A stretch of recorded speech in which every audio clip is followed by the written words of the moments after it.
everyone! So it's time for more of the Robber Hotzenplotz. Heavily disguised. Kasper and Seppel had not run for the police, but only around the corner. There they slipped into the bushes and waited. They were delighted when they saw Hotzenplotz dragging the potato crate off. Actually, I feel quite sorry for him, poor man, said Seppel. Whatever for? Asked Kasper. He's got to carry that heavy crate so far all by himself. I hope he doesn't get flat feet. Him? Muttered Kasper. He can carry it until he's blue in the face for all I care. Don't forget, he's a robber. He stole Grandmother's coffee mill. They stayed hiding around the corner a little longer, just to make sure. Then they crept back to the place where Hotzenplotz had jumped out at them. The empty ham cart was lying upside down in the ditch. It's all right, said Kasper. We leave it there till we come back. And now for the trail of sand. They did not have to search for it long. There was the trail leading into the woods. Kasper wanted to hurry off at once, but Seppel held him back. Wait a minute, he said. We must disguise ourselves first. Disguise ourselves? Well, yes, of course. We don't want the Robber Hotzenplotz to recognise us, do we? You're right. But how can we get hold of disguises here? Easy. I'll lend you my hat and you give me your pointed cap. And what am I supposed to do with your hat? Asked Kasper. What a silly question, said Seppel. Put it on. Does it fit? No, it doesn't, said Kasper. Seppel's hat was far too big for him. It made him look like a scarecrow out for the day, but Seppel thought it looked perfect. Splendid, he said. No one would ever know you. How do I look in your cap? Very funny, said Kasper. Grandmother would faint again if she could see you. Then that's all right. The Robber Hotzenplotz will never know us. Come on, let's go. But robbers are not always as stupid as you might think. Kasper and Seppel followed the fine trail of sand which Hotzenplotz had left behind.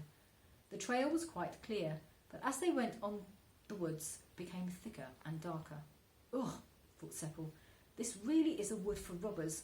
What a good thing we're heavily disguised. They had been walking for about an hour when Kasper, who was in front, suddenly stopped. What's the matter? Asked Seppel. The trail on the ground had divided. They could hardly believe their eyes. Instead of one trail, suddenly there were two. One trail led to the right, the other to the left. Can you make it out, Seppel? Asked Kasper. Yes, Kasper, one of them must be a false trail. I'm afraid that must be it. But which of them is the real trail? Hard to say. We must find out. We'd better go different ways. All right, Seppel. Will you go right or left?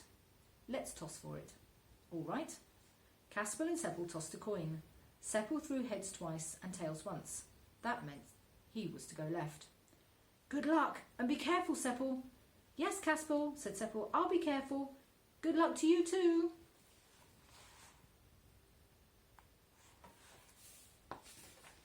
A pistol full of pepper. The Robber Hotzenplotz grinned and stroked his bushy black beard. He was glad he had thought of using the sand that was left in the crate to make a second trail. He hoped Kasper and Seppel would be silly enough to separate. At the end of the trail, each of them was going to get the surprise of his life. Hotzenplotz had seen to that. The left-hand trail led to the robber's cave.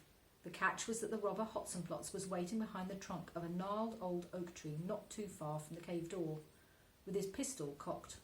In fact, there were no bullets in his pistol, but it was loaded with ground pepper. A pistol full of pepper was the way to deal with Kasper and Seppel, thought the Robber Hotzenplotz.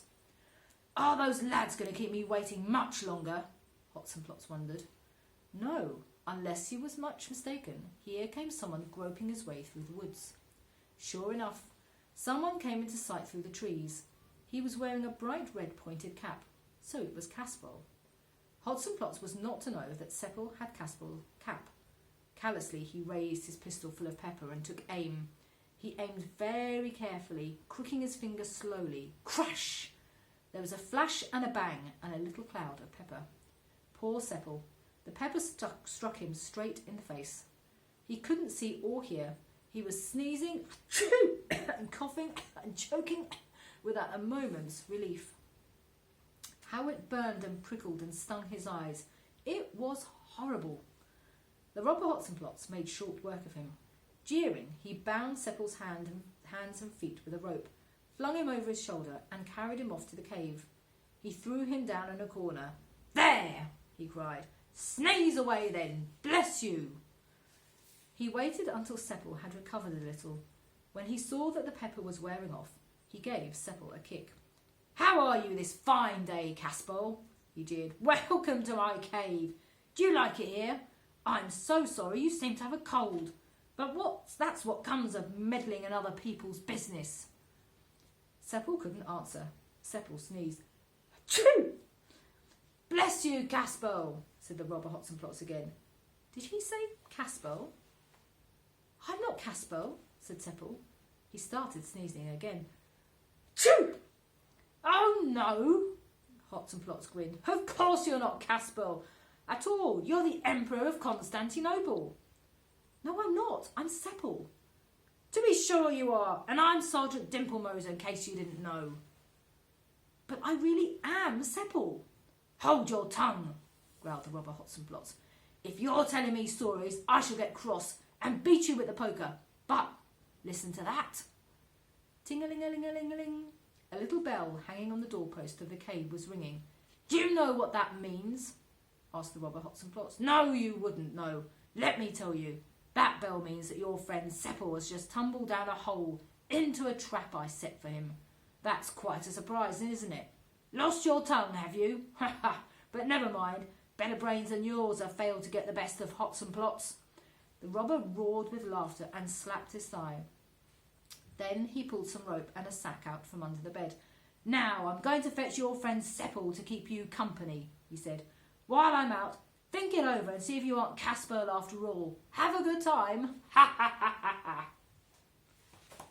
And that's all for this time. I'll see you again next time for more of the wicked Robber Hotzenplotz. Bye.